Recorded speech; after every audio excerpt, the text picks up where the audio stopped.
c'est les vacances. Ça faisait des mois qu'on attendait ça et ça y est, on a enfin retrouvé le petit chemin de la campagne. La vie douce, les jours d'été comme on les aime. On a fait voler en éclats les habitudes pour retrouver un rythme de vie plus simple. La joie pure, les moments doux passés ensemble, les moments précieux. Alors je vous emmène un petit peu avec moi pour ces vacances, un peu comme une carte postale vivante. Et je vais vous faire découvrir un peu le Béarn, le Pays Basque, les Landes et notre belle France.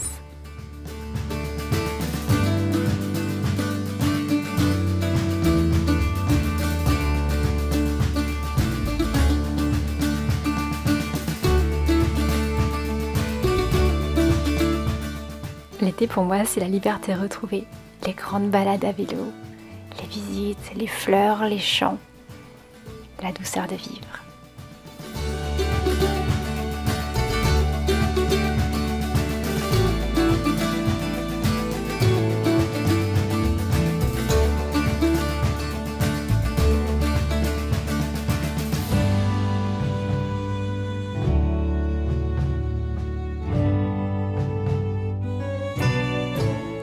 C'est parti, je vous emmène avec moi pour mes vacances. Bonjour, bonjour. Je suis en vacances au même endroit que l'an passé. Si vous avez suivi mon vlog de août de l'an passé, j'étais déjà ici dans le Béarn. On est ici pour tout le mois d'août.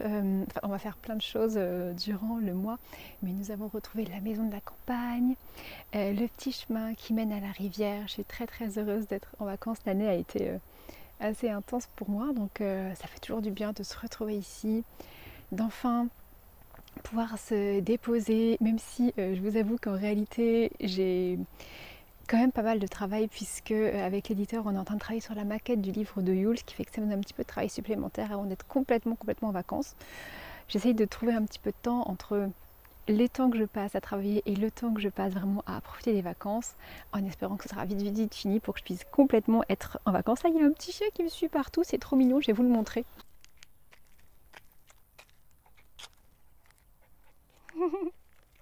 C'est le chien des voisins là, il adore nous suivre partout, il est trop mignon. J'adore prendre ce petit chemin de campagne qui mène à la rivière. En plus cette année il a fait moins chaud que l'an passé, ce qui fait que contrairement à l'an passé où tout était complètement cramé, grillé, cette année on a vraiment un paysage verdoyant. Vous allez pouvoir voir, c'est un petit peu cramé là la lumière, mais ce sont des tournesols. Hop, je vous emmène avec moi à la rivière. Alors si nous sommes ici tous les ans, c'est parce que la famille de mon conjoint vit dans ce petit coin de nature. Et c'est l'occasion pour mes filles de voir leur papy, leur mamie. Et nous, on profite aussi vraiment de ce calme de la campagne. Vous le savez, nous on vit à Paris. On a quand même une sursollicitation permanente. Et quand on est en vacances, on aime ça, nous, être vraiment isolés, au calme. Donc là, on profite vraiment de ce silence retrouvé, de cette quiétude. Alors ici, c'est vraiment un endroit que j'aime beaucoup, parce que on traverse un petit bout de forêt comme ça et on accède à la rivière.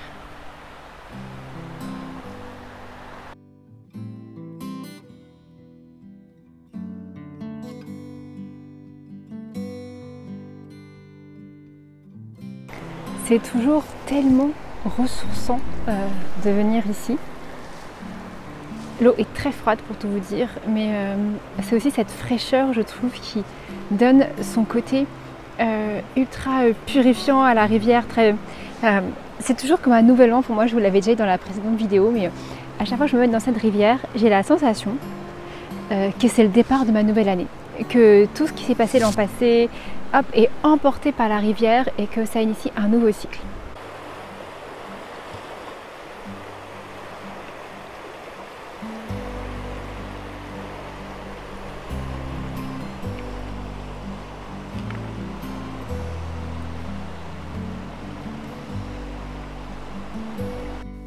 J'ai ressorti mes méduses, vous savez, ces chaussures qu'on avait quand on était enfant, qui sont toutes en plastique pour marcher dans l'eau. C'est tellement pratique, les miennes ne me quittent pas depuis des années quand je vais en vacances. Par contre, j'ai eu la mauvaise surprise de voir qu'un arbre que j'adorais a été coupé. Je l'appelais l'arbre aux fées parce que j'ai toujours eu l'impression qu'il y avait des fées. Et d'ailleurs, ma fille Nausicaa, quand elle a vu ça, elle m'a dit « Maman, l'arbre aux fées, il a été coupé !» Et je trouve ça toujours triste.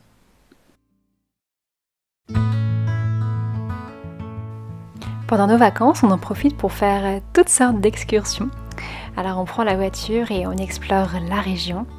Et ce jour-là, nous sommes allés à l'hôpital Saint-Blaise, qui est en fait une église très très jolie dans la campagne, où il y a des chemins très bucoliques aux alentours.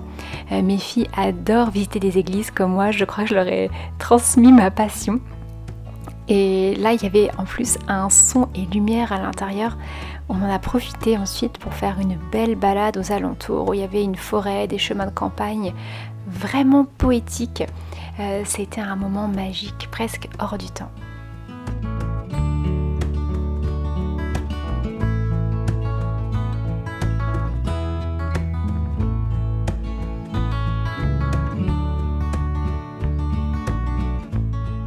Il y avait plein de boutons d'or et ma fille en accueillait pour faire des petits bouquets qu'elle me donnait. C'était vraiment adorable. Je profite toujours de ce genre d'excursion pour apprendre à mes filles toutes sortes de choses sur les plantes en espérant que ça leur servira un jour. Et pour la petite anecdote, mes filles attendent avec impatience Halloween et quand elles ont vu des citrouilles à côté de l'église, elles se sont précipitées pour caresser les citrouilles et me dire « Maman, maman, regarde, c'est presque Halloween !» C'était trop mignon. Et nous voici cette fois à Navarinx, où là encore nous avons visité la très jolie église de ce village. Les filles, comme toujours, étaient passionnées par cette visite. Et surtout, juste à côté, aux alentours de l'église, il y avait un charmant jardin très fleuri, avec toutes sortes de plantes, des simples. Et là encore, j'en ai profité pour apprendre plein de petites choses à mes filles, à la fois sur les propriétés des plantes, mais aussi sur les utilisations magiques. J'essaie toujours comme ça de faire des petites transmissions au détour des balades et c'est une façon pour moi de transmettre le flambeau.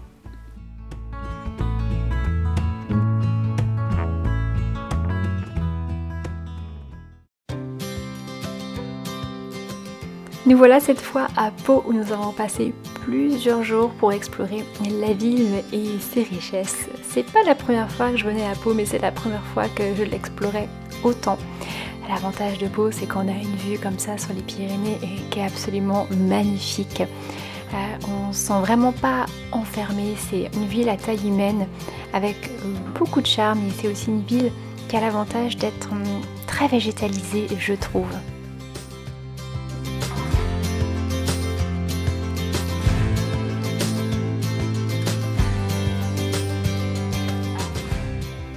J'avais repéré une boutique Harry Potter qui vendait plein de choses en rapport avec l'univers d'Harry Potter que j'aime beaucoup et regardez ce que j'ai trouvé, qui n'en a jamais rêvé, le fameux retourneur de temps d'Hermione pour gagner du temps dans votre vie, le Graal, n'est-ce pas?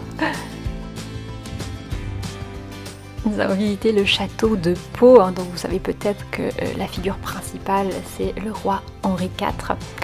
Et cette visite a beaucoup intéressé mes filles. N'hésitez pas à faire des promenades comme ça, des culturelles avec vos enfants. Souvent ça les passionne, en tout cas les miennes elles posent beaucoup de questions systématiquement et j'aime ça leur transmettre ce goût du patrimoine. Et nous avons également exploré le musée des Beaux-Arts de Pau d'ailleurs qui est en accès libre, il y a la gratuité pour tout le monde. Et mes filles ont également apprécié cette visite, j'essaie toujours de leur faire des transmissions, il faut aussi qu'elles soient réceptives, mais en tout cas c'est toujours des bons moments d'échange. Moi quand j'étais enfant avec mes parents, on a fait comme ça beaucoup de visites et c'est quelque chose que je garde encore précieusement aujourd'hui.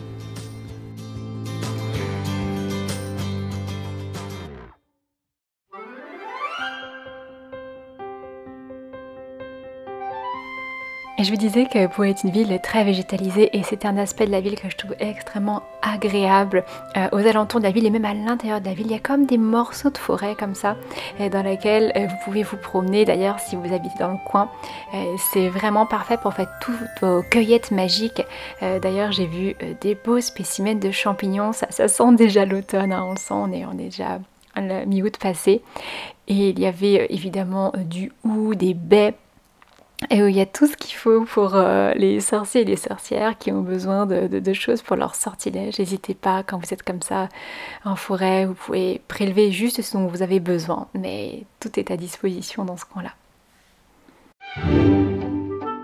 Croyez-le ou pas, mais une sorcière nous a appris à faire de délicieuses confitures. C'était à la confiserie Miotte qu'on a découvert avec nos filles, puisqu'il y avait une chasse au trésor qui était organisée, qui les a beaucoup amusées. Et regardez cet énorme chaudron qui servait autrefois à faire des bonnes confitures.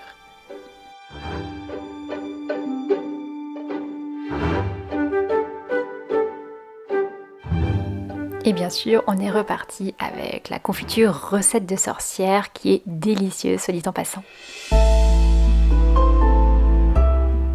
Je vous fais découvrir l'église Saint-Giron, qui est absolument magnifique et plutôt connue pour sa charpente. On a tous été émerveillés par cet endroit. Et dans cette église, il y avait comme un immense chaudron dans lequel étaient planter des cierges dans du sable, et on en a profité nous-mêmes pour allumer une petite bougie, une lumière. On en profite toujours pour faire un vœu tous ensemble, et c'est toujours des moments magiques. Je trouvais un petit moment là pour me poser, pour vous parler. J'en ai pas beaucoup eu le temps là pendant ces vacances, parce que finalement on fait quand même beaucoup d'excursions en Béarn, mais aussi dans le Pays Basque. C'est vraiment une très belle région ici.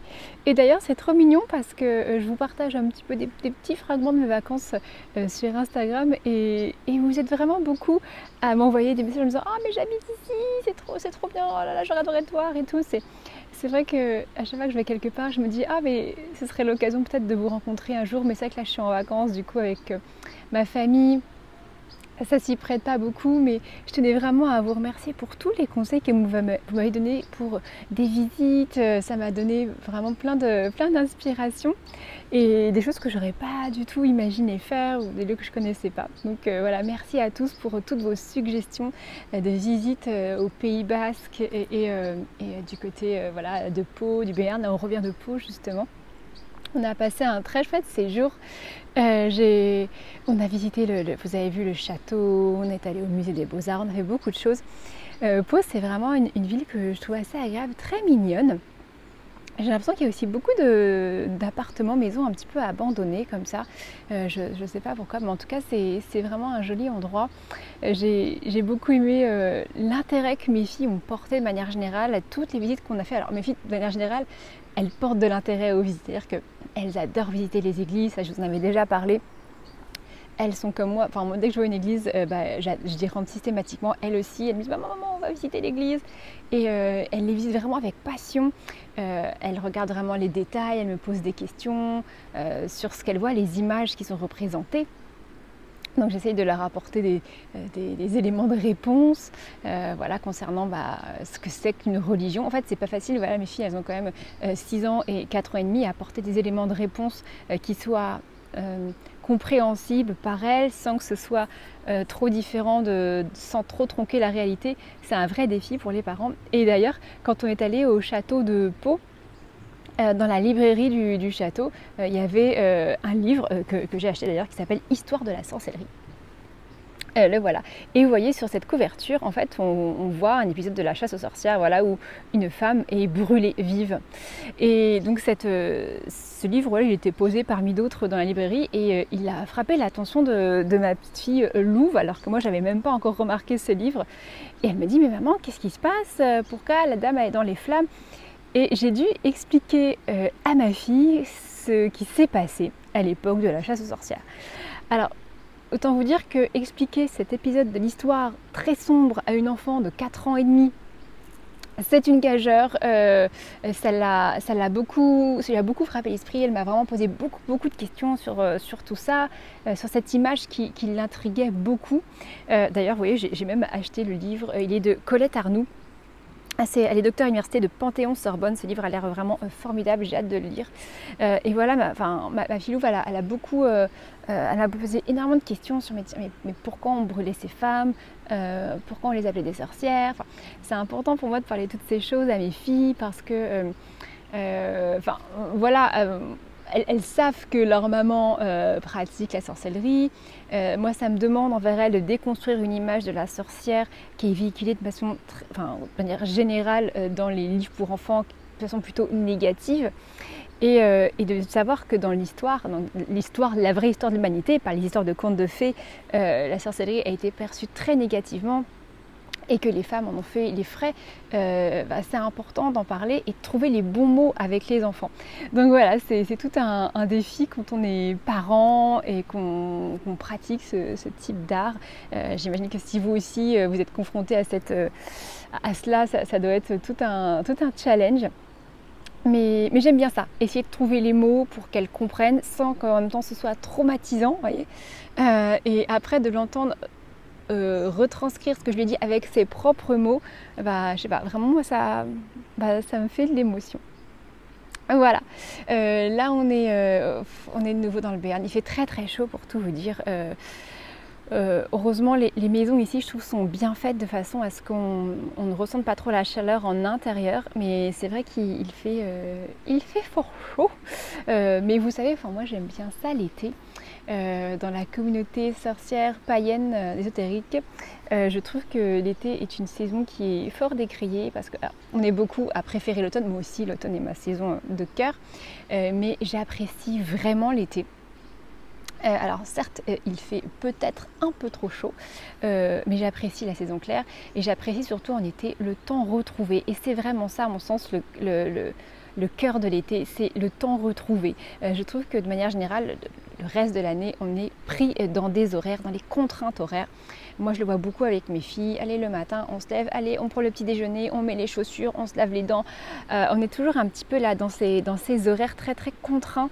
Et moi, j'aime ça quand l'été arrive, on fait voler en éclats toutes ces contraintes et qu'enfin, on se permet de vivre au rythme du corps, au rythme du cœur. Et ça, c'est ça qui me procure le plus de joie. Ce temps avec les enfants, on n'a plus le stress des horaires du quotidien, sinon les enfants vont être fatigués, sinon voilà, on ne va pas réussir à finir notre journée. Ce temps de qualité, ce temps doux, pour moi c'est la caractéristique des journées d'été. Voilà. Écoutez, je vais continuer à vous emmener un petit peu avec moi en promenade et puis on se revoit bientôt. Au château de Morlanes, il y avait ce jour-là une fête médiévale, alors une fête de petite envergure je dois dire, mais ça nous a permis de montrer aux enfants des costumes médiévaux, des combats d'époque, des spectacles avec des ménestrels, avec des oiseaux. Elles ont bien aimé cette journée et surtout le château en soi est très très beau, formidablement restauré, je vous le conseille. Il est également dans une jolie nature et puis vous voyez évidemment nous sommes allés à la plage. Je n'étais jamais allée à Saint-Jean-de-Luz et je dois dire que c'est une très très jolie ville. La plage est superbe, il y a quand même pas mal de monde mais on était fin août alors le gros de la foule était parti et puis on fait des châteaux de sable, on s'est baigné, les bains de mer c'est toujours extraordinaire, moi j'adore ça, me baigner. Et dans ces moments-là, j'en profite toujours pour me prélever un peu d'eau de mer dans un bocal et un petit peu de sable. Et ça me sert toujours ensuite pour mes sortilèges, notamment pour la lune bleue.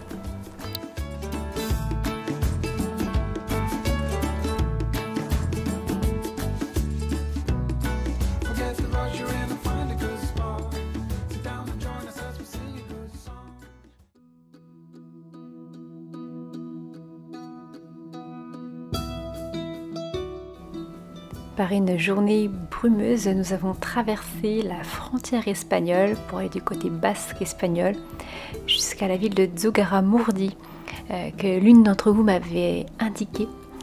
Il s'agit d'un village où se sont passés des événements tragiques à l'époque de la chasse aux sorcières. La chasse aux sorcières basques notamment. Beaucoup de procès pour sorcellerie se sont tenus dans ce village et il y a là-bas un musée de la sorcellerie qui retrace toute cette histoire absolument terrifiante. Je vous expliquais juste avant que mes filles avaient été très frappées par une couverture de livre et c'était la bonne occasion pour moi de leur en montrer davantage. Vous voyez ici on voit des instruments qui ont servi à la torture. Et il y a dans cette ville des grottes assez impressionnantes dans lesquelles se retrouvaient les femmes jadis. Et nous les avons explorées avec nos filles.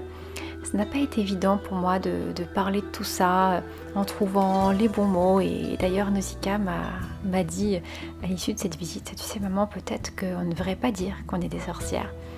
Et je vois que ce sont des sujets qui demandent d'être abordés encore aujourd'hui avec beaucoup de prudence et qui donnent matière à réflexion. C'est une visite que je recommande chaudement si vous n'êtes pas loin de la frontière espagnole. C'est un village qui a beaucoup à nous apprendre. En tout cas, ça a été pour nous très impressionnant. Hello, hello. C'est la dernière fois que je m'adressais à vous dans cette vidéo. C'est la fin des vacances. Et je voulais vous faire un petit bilan lecture de ce mois d'août. J'ai adoré mes vacances. Je vous ai partagé ici des tout petits fragments de ce que j'ai fait parce que bien sûr je passe pas mon temps à filmer, enfin je suis avec ma famille et tout ça. Donc j'espère que ces petites choses que je vous ai montrées vous auront plu.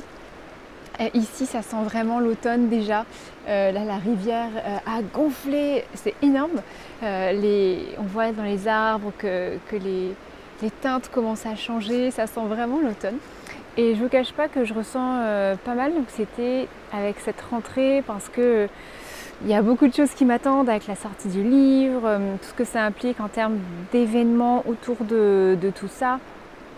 Il va y avoir des dédicaces, toutes sortes de petits événements et moi j'ai de la peine avec le fait de m'exprimer en public, enfin devant des gens. Enfin, c'est une chose de m'exprimer devant la caméra ici, mais c'en est une autre de m'exprimer devant plein de monde en présentiel. Ça m'impressionne beaucoup, donc je ne vous cache pas que voilà, j'ai beaucoup d'appréhension par rapport à ça et par rapport à la somme de travail qui m'attend là pour les mois à venir.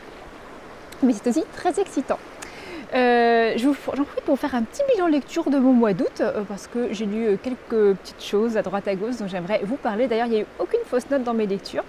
Et je commence par cet ouvrage qui s'appelle Les Chroniques de Ridley, qui a été écrit par Zoé Linwood. Alors, il faut savoir que cet ouvrage, il a été écrit par une très bonne amie à moi. Et je pense que si ça n'avait pas été mon amie, c'est pas un livre vers lequel je me serais dirigée naturellement parce qu'il s'agit d'un livre de style post-apo. Et ce type de littérature, de manière générale, a plutôt tendance à m'angoisser. Et donc je l'ai lu parce que c'est une très très bonne amie à moi qui l'a lu. Et je veux dire que j'ai pas du tout été déçue. J'ai même été agréablement surprise par ce livre que j'ai adoré. Donc je vous en parle. Il s'agit d'un livre auto-édité.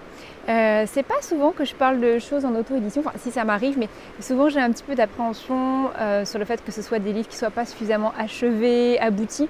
Et en fait là vraiment c'est un livre parfaitement abouti qui est passionnant je trouve.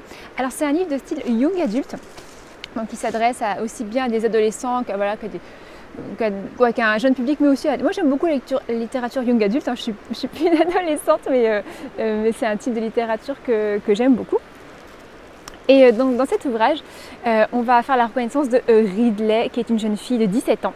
Et elle vit dans un monde, qui est en fait notre monde, mais dans quelques années.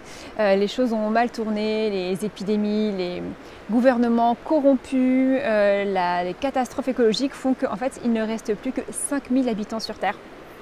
5000 habitants répartis en 5 cités de 1000 habitants chacun.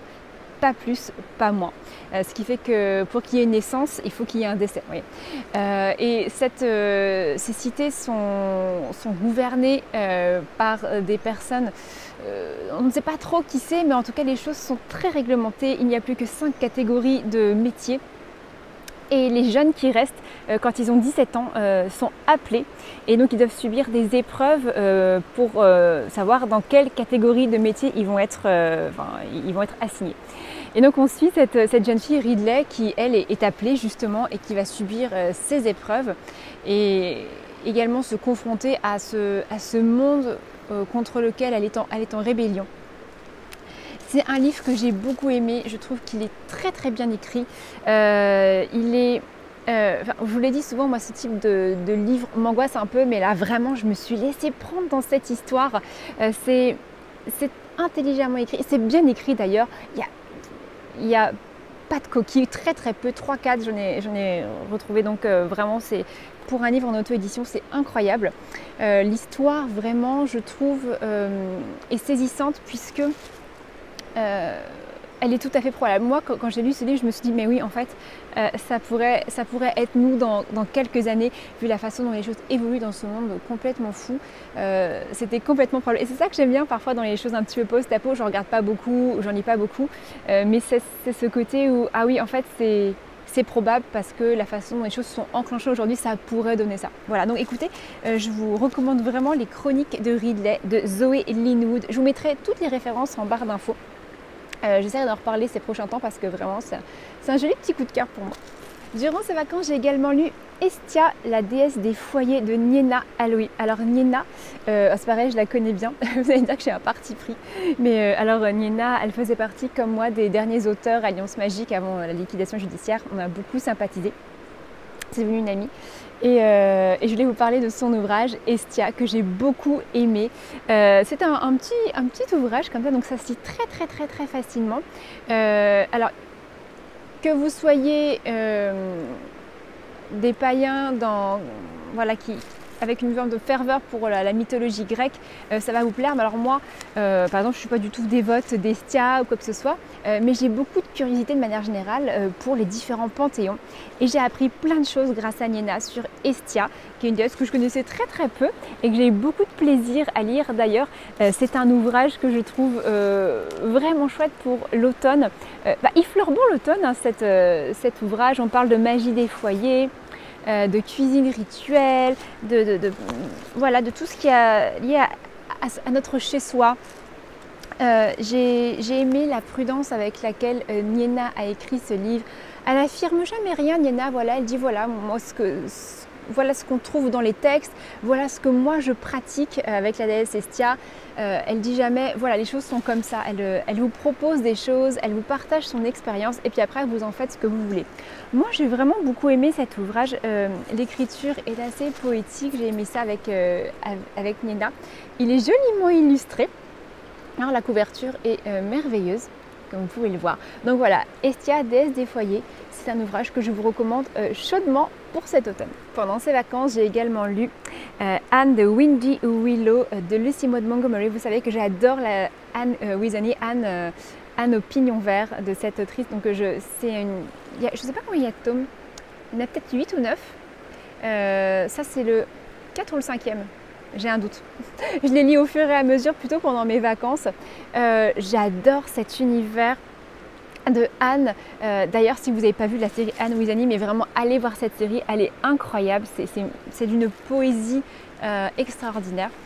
C'est toujours un plaisir, moi, quand je me plonge dans ces ouvrages, parce qu'à chaque fois, je retrouve cette héroïne. Comment dire, enfin, ça me parle vraiment. Ça parle à mon cœur. C'est comme... Enfin, on la suit au fur et à mesure des ouvrages, enfin, elle vieillit au fur et à mesure des ouvrages, on suit sa vie. Et je trouve que c'est un personnage extrêmement inspirant.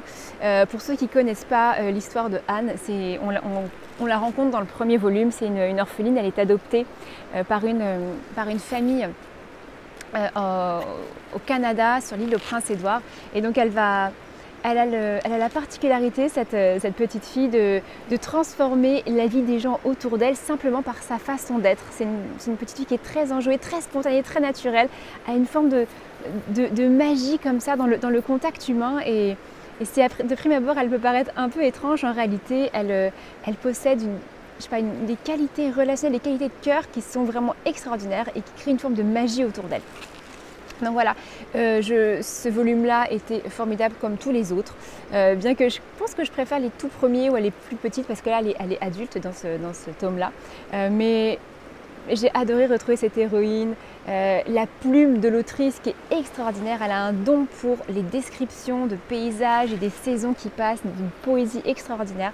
Voilà, si vous êtes des amoureux des belles plumes, je vous conseille vraiment cette série de livres. Et enfin, je me suis lancée dans la lecture de Jane Eyre de Charlotte Brontë. Je n'ai pas fini cet ouvrage, c'est un gros morceau. J'ai très bien avancé, je vais peut-être le finir dans le train ou à Paris. Alors cet ouvrage, ça faisait des années que je voulais le lire. En fait, je sais pas, si vous ressentez ça, mais parfois moi il y a des livres comme ça, je sais que je vais les lire un jour parce que je sais qu'ils vont me plaire. C'est comme si j'avais une intuition, une espèce de fulgurance, mais que j'attendais le bon moment. Et là, je m'étais dit, cette année, je lirai Jane Eyre cet été. Et écoutez, je ne l'ai pas fini, mais alors je ne suis pas déçue. C'est d'ores et déjà un immense coup de cœur, Jane Eyre. C'est ce type de littérature que moi j'aime beaucoup, dans des ambiances anglaises, brumeuses, où les choses sont un petit peu toutes en retenue, en clair-obscur.